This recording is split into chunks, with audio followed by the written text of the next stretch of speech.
Hello, welcome to my YouTube channel. If you're new here, my name is Victoria, and today I'm going to tell you about how I got an internship at L'Oreal.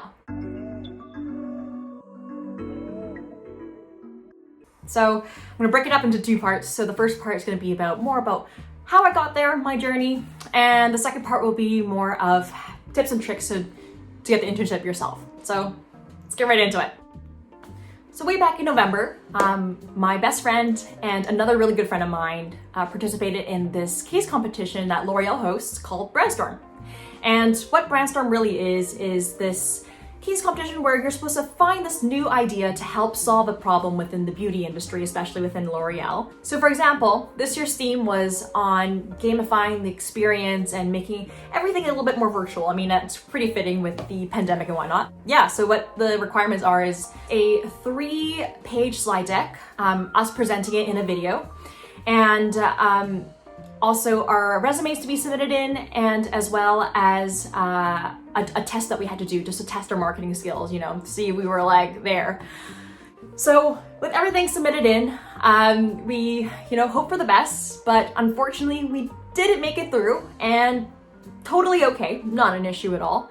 I think Brandstorm, for what L'Oreal's purposes are, is just a big recruitment process to see, who, not just the best idea, but how do you flex your marketing brain? How do you flex that muscle a little bit? So didn't really think about it at all. So December came around, celebrate Christmas, and next thing you know, in January, I got an email asking if I could come in for an interview. Funny enough, actually, I didn't even know who the email was from. I was like, okay, interview, cool, I'm down, like any opportunity. And then I looked down into it and I looked at the signature at the very bottom of the email, and I was like, L'Oreal Talent Acquisition Intern. I was like, whoa, L'Oreal? I'm in. So funny enough, after editing this video, I actually have some footage of right after I finished my first interview, which I'll be inserting right here for y'all to see. All right, so just got off the interview with L'Oreal. I mean, I thought it was really, really good. I decided to, put on some red lip just to jazz it up a little bit, and hopefully they'll remember me as the girl with the red lips, but you never know. It was absolutely fantastic. We had a great conversation just about like who I am, what I love marketing, and just that whole entire story in general. So that was really, really fun. As you can see, I'm not sure if you can see this right now, but like all my post-it notes are all over my computer. That's okay, because that's how we do it, because it's an online world, you gotta take advantage of it, right? So I had my notes ready for me to go, but yeah, no, it was great. So hope to see what's next. He told me in about a couple of weeks, so I'll hold him up to that. Cool, thanks. Once that was over, I got passed on to the second interview. Funny enough, the recruiter was like, Vic, if you don't hear from me in 2 weeks, like, make sure to follow up. And I was like, got it. So 2 weeks went by, I didn't hear back, and I was just gonna follow up on the Monday after, but thankfully, the recruiter got back to me and was like, hey, would you like to come in for a second interview? And I was like, heck yeah, I would. Well, I didn't say it like that, but like, I in a professional way, I was like, I would love to go to the second interview. So I was matched up with one of the Maybelline brand directors, and did an interview with her in February-ish.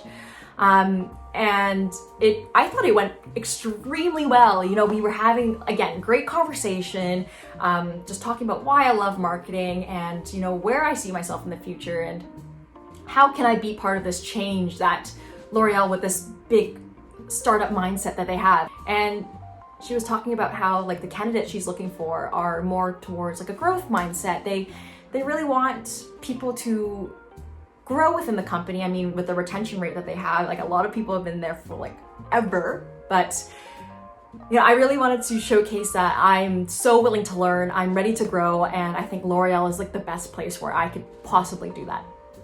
So that's what happened. I didn't hear back for another 2 weeks. I was very nervous, honestly. And so I sent a follow-up email. I was like, hey, to the recruiter who was actually in charge of everything. And I sent him an email, and he was like, oh, like sorry for the delay. The national finals just came out for the Brandstorm competition I was just talking about earlier. And he was saying that, you know, they had to sort out the cohort for this year to make sure that they had the best possible combination of students possible, right? So I was like, okay, fair enough, like it's chill. And he told me that he'll tell me by the end of the week. So I waited, and I was so nervous to the point where I actually dreamt that I got the position, and I had a dream right after that I didn't get the position. And oh my, it was the strangest thing ever. It's very vivid in my head, but anyway, so didn't hear anything back for the end of the week. And I was, yeah, freaking the flip out. But on Monday, he sent me an email really early in the morning at like 6:30 a.m.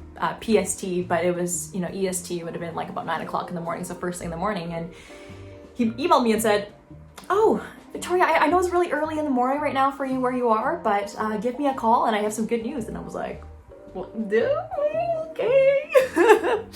Anyway, called the guy. And I was like, oh, is this the recruiter by chance? And he was like, yes.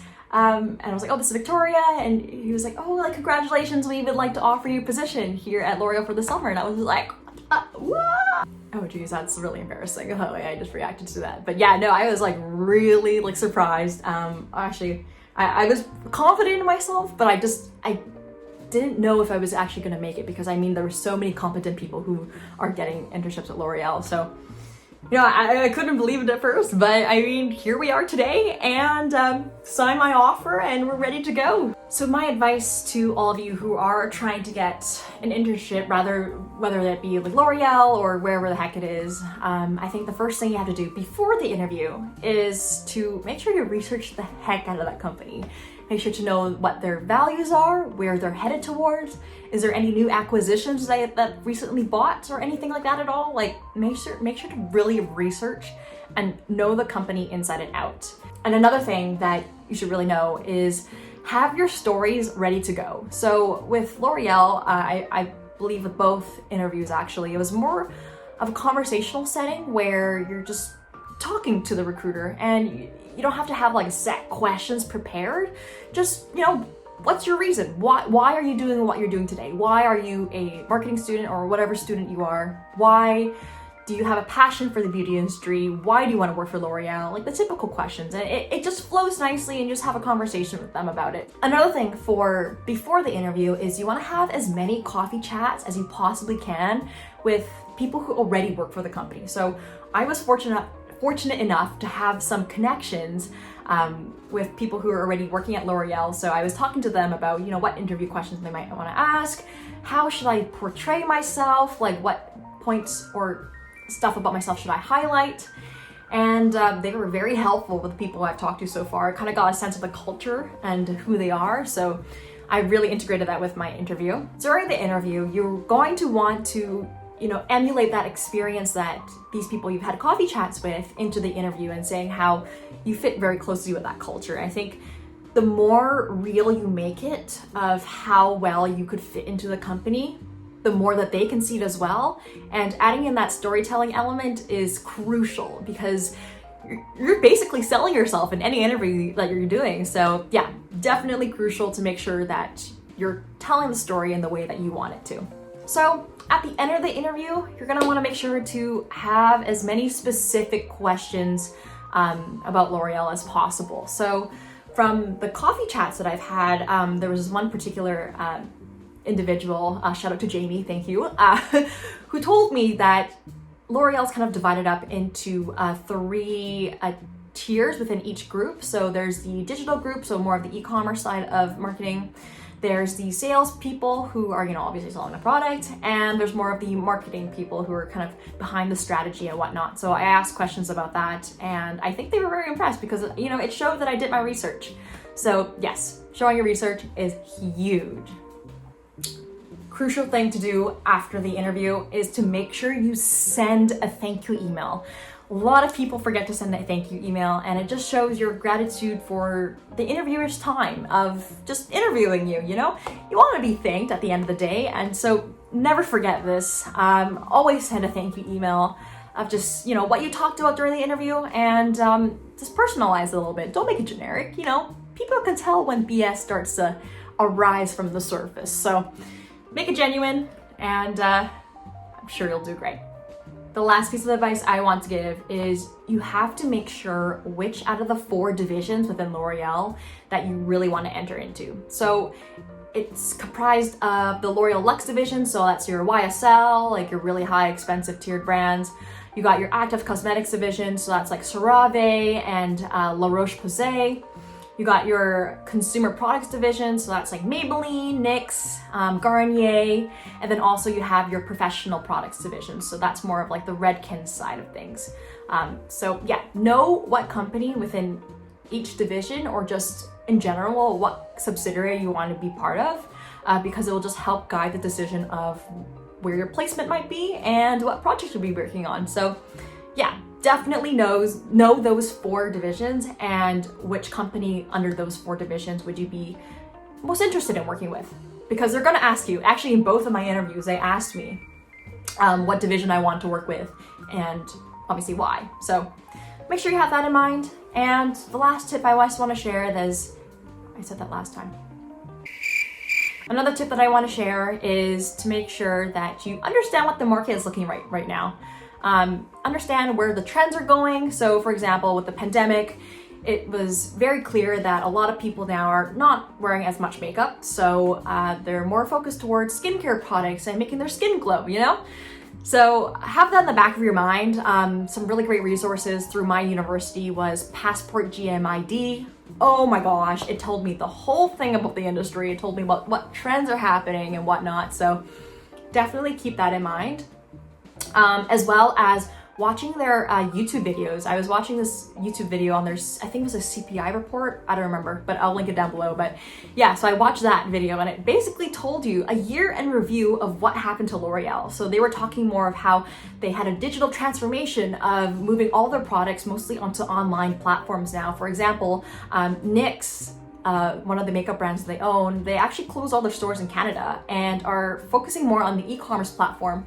I'm not sure the reasons why, but also, funny tip, I mentioned this in the interview because I was like, yo, all the stores are closing. They're having a 50% off deal.